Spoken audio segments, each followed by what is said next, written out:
Fala pessoal, tudo bem com vocês? Professor Jonathan por aqui mais uma vez, iniciando mais uma aula do nosso canal. E hoje nós vamos fazer a correção do PET do sexto ano referente à primeira semana.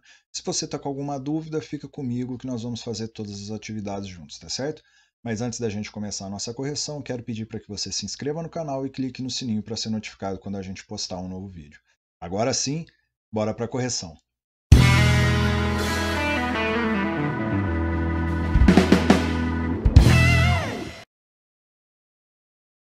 Iniciando a nossa correção das atividades dessa semana, a primeira atividade era para vocês assistirem a alguns vídeos que falavam sobre alguns sistemas de numeração e depois responder as, as perguntas da atividade 2 em diante com base nesses vídeos, né? Então, na letra A, quais são os sistemas de numeração reconhecidos mundialmente? Então, nós temos estes aqui que foram citados, né? Indo-arábico, egípcio, maia, babilônico e romano. O indo-arábico, obviamente, porque a gente usa até hoje, né? O egípcio, se eu não me engano, foi o primeiro sistema de numeração que se tem notícia que foi criado. Os maias, se eu não estou enganado, foi a civilização que começou a colocar um símbolo para o zero.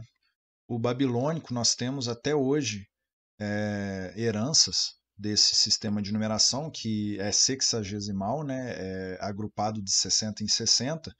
E aí você vai me falar, mas aonde a gente usa isso? Por exemplo, o tempo, né? Nós dividimos a nossa hora em 60 partes, né? 60 minutos. E o romano, porque foi muito utilizado, né? Foi um sistema de numeração que durou bastante tempo aí, era utilizado por bastantes civilizações na antiguidade. Na letra B, qual o sistema de numeração que utilizamos? Acabei de falar aqui em cima, né, o sistema de numeração indo-arábico.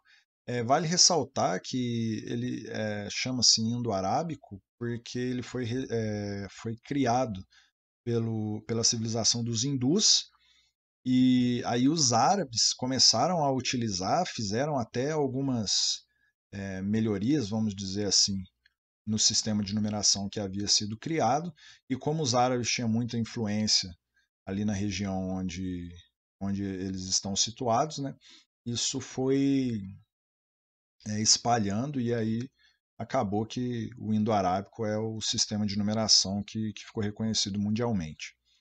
Na atividade 3, pesquise sobre, aí era para a gente pesquisar sobre esses sistemas de numeração aqui. Aí nós temos o sistema de numeração egípcio, nós tínhamos 7 símbolos que poderiam ser utilizados no sistema de numeração egípcio. Nós tínhamos esse traço vertical que valia 1, osso de calcanhar que valia 10, tínhamos um laço aqui, uma corda, né, enrolada, onde ela valia 100, a flor de lótus que valia 1000, um dedo indicador que vale 10.000, um girino que vale 100.000 e um homem ajoelhado que valia 1.000.000. Então, das características que vale destacar aqui desse sistema de numeração, ele não havia valor posicional, então como que a gente pode, por exemplo, o número 11, vamos escrever o número 11 aqui.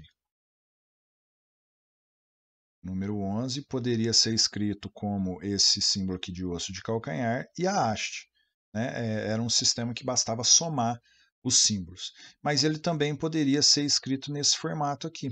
Então não tinha valor posicional, não importa a sequência que você colocava os símbolos, bastava você somar os símbolos depois e encontrar o resultado.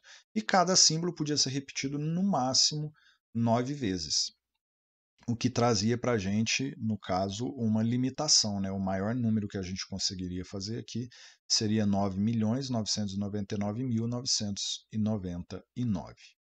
No sistema de numeração romano, nós tínhamos também 7 símbolos, né?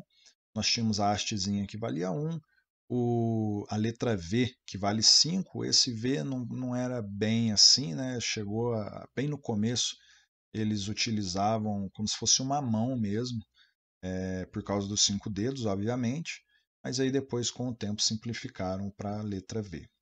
Aí temos a letra X que vale 10, a letra L que vale 50, a letra C que vale 100, a letra D que vale 500 e a letra M que vale 1000. Então, esses símbolos aqui, cada um tem o seu valor. Sobre as características, os símbolos 1, a haste, né, no caso, X, C e M, podiam ser repetidos no máximo 3 vezes consecutivas. Então, somente o número 1, o número... Vamos só fazer aqui uma observação, que é bastante interessante isso daqui. O número 1, o número 10, o número 100 e o número 1000. São estes que podiam ser repetidos no máximo 3 vezes. E isso é muito óbvio. Por que, que o 5, por exemplo, não poderia ser repetido? Se eu repetir o 5 2 vezes, eu tenho quanto? 10. E se eu tenho um símbolo para fazer o 10, por que, que eu vou repetir o 5? A mesma coisa o 50. E a mesma coisa o 500. Então, os únicos números que poderiam ser repetidos 3 vezes são esses daqui. O 1, o 10, o 100 e o 1000. Outra característica é que um símbolo de menor valor posicionado à esquerda de um número de maior valor indicava uma subtração entre esses valores. Só que vale destacar também que não são todos os números que podem subtrair outros números. Então, nós temos aqui os únicos números, os únicos símbolos que poderiam subtrair outros números era o símbolo 1, né, o da haste, que valia 1. Nós temos também, aí o símbolo, já vamos fazer direto aqui. O número 1, ele podia subtrair, desculpa, o 5 e o 10 apenas.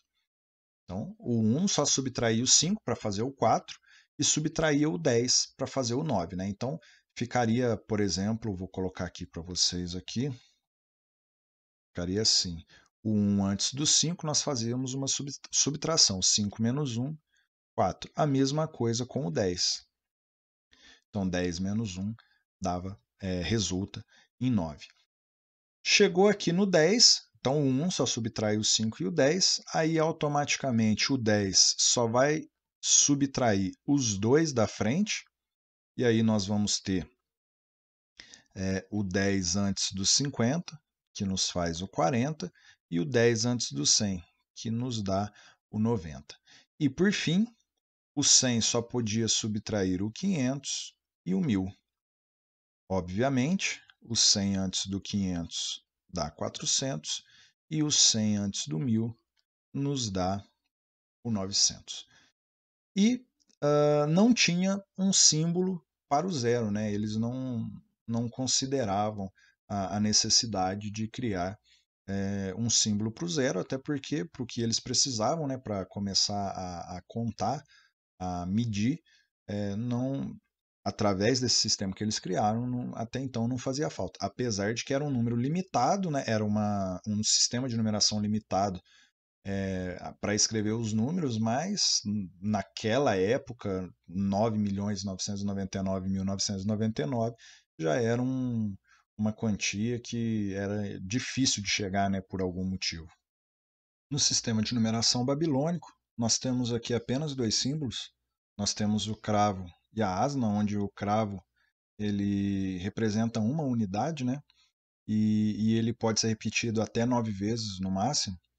E nós temos aqui também a asna, que no caso representa 10 unidades, né? Um agrupamento com 10 unidades.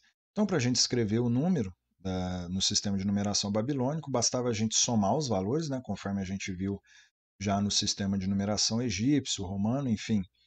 E como que a gente iria fazer? Nós pegamos aqui 30 unidades, né? 3 asnas, que cada uma vale 10, então nós temos 30 e também 6 unidades aqui temos o número 36. O número 61 é bastante curioso, né, o formato como eles utilizavam, e aqui nós já temos o valor posicional, né, uma situação que não era comum, por exemplo, no sistema de numeração egípcio. E olha para vocês verem, aqui nós temos dois cravos, só que esse cravo da esquerda ele está mais distante do que esse daqui, né? Se você comparar a proximidade aqui no 36 e a proximidade aqui no 61 é totalmente diferente. Então esse espaço quer dizer que esse cravo aqui da esquerda vale 60. Se eu quisesse, por exemplo, o número 121, aí eu colocaria dois cravos aqui mais distantes desse primeiro, e aí a gente teria 2 vezes 60, que resultaria em 121. Para nós fazermos aqui, por exemplo, o número 71, nós temos o cravo mais distante que representa 60, e aí depois aqui mais à direita, nós temos mais uma asna mais um cravo, né, onde 10 mais 1, 11, somado com os 60 que nós tínhamos do outro lado, resulta em 71. No sistema de numeração maia, nós temos aqui um símbolo para representar o zero, um símbolo que no caso é um pontinho para representar o número 1 e um símbolo para representar o número 5. Sobre as características, eles é uma civilização que já tinha a, entendido, vamos dizer assim, a necessidade da criação de um símbolo para representar o zero. É um sistema vigesimal, né, porque agrupa de 20 em 20, e existe o valor posicional aqui, assim como no sistema de numeração romano e no sistema de numeração babilônico que a gente acabou de ver agora. Né? Então, a posição dos símbolos importa na hora da leitura do número. Então, aqui nós temos do 0 até o 19, e aí, assim como a gente viu no sistema babilônico, que a gente pulava uma casinha para representar um agrupamento de 60, esse daqui a gente também pulava uma casinha, só que ele era escrito na vertical. Então, por exemplo, se você quisesse fazer aqui o número 26, um exemplo, então você ia ter que fazer o seguinte, é como se escrevesse o número, vou tentar separar aqui, é como se escrevesse o número de cima para baixo, né? Mas nós temos aqui o 26 que eu falei para vocês, nós poderíamos representar o 20 aqui em cima, né? Então, aqui seria o agrupamento de 20 em 20, então seria 20 vezes a quantidade que eu colocar aqui, e aqui embaixo, uma vez apenas o que eu colocar aqui. Então, se eu quisesse fazer o número 26, eu ia colocar uma bolinha aqui em cima, que eu tenho apenas uma unidade de um agrupamento de 20, e aqui embaixo, o número 6, nós iríamos colocar uma reta com um símbolo aqui em cima, com um ponto aqui em cima. Né? Então, aqui nós temos o número 20 e aqui nós temos o número 6. Tá certo? E por fim, o sistema de numeração indo-arábico, que é o sistema de numeração que a gente utiliza nos dias de hoje. Eu trouxe aqui para vocês verem a evolução dos símbolos, né, que são os nossos algarismos. No século XII, olha aqui para vocês verem como que era, e aí já foi surgindo, né, algumas mudanças, até chegar aqui nos algarismos que a gente utiliza nos dias atuais. Então, lógico, né, que não foi sempre assim tão perfeitinho, vamos dizer assim, os símbolos que a gente utiliza. Das características que a gente pode destacar, nós temos o valor posicional, né? O que é o valor posicional? Estou falando aqui, mas às vezes vocês não sabem muito bem, mas valor posicional é quando o número ele tem o valor dele depende da posição que ele está. Então aqui esse 2 ele vale 20, ele não vale 2 unidades, né? Do mesmo modo que se eu trocar esses números de lugar, nós vamos ter um número diferente. Se eu trocar esses algarismos de lugar, nós vamos ter um número diferente, coisa que não acontecia, por exemplo, no sistema de numeração egípcio, né, que você poderia escrever de qualquer jeito, em qualquer ordem, que não ia mudar. Mas no nosso sistema de numeração, ele tem muita importância a posição do número. Né? O sistema de numeração é decimal, ele agrupa de 10 em 10, então nós vimos que, por exemplo, os babilônicos agrupavam de 60 em 60, os maias de 20 em 20, e nós agrupamos de 10 em 10, muito porque quando criou esse sistema de numeração, ele foi baseado, vamos dizer, ali nos dedos da mão, né? Então, como nós temos 10 dedos, foi por isso que resolveu se agrupar de 10 em 10.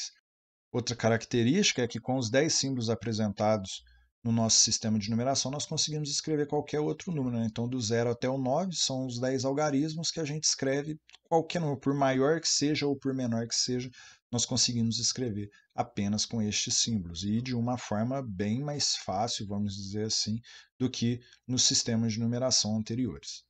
Então essa foi a nossa correção de hoje, espero que vocês tenham gostado. Qualquer dúvida que vocês tiverem, é só escrever aqui nos comentários que o mais breve possível eu respondo para vocês.